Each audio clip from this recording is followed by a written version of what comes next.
Hi, we're on Google Scholar and I'm going to show you how to find the full text through Brockport. I'm going to start here and do a search for Ilias and chewing gum. This is not a full Pico search, it's just to give me some results.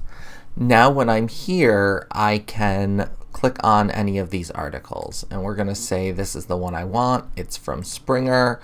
I don't want to choose access via your institution. What I want to do is look for the DOI, and I don't see that immediately up here, so I'm going to do a Control F and type DOI, and there I have my DOI. Now I open a new browser window and go to libkey.io.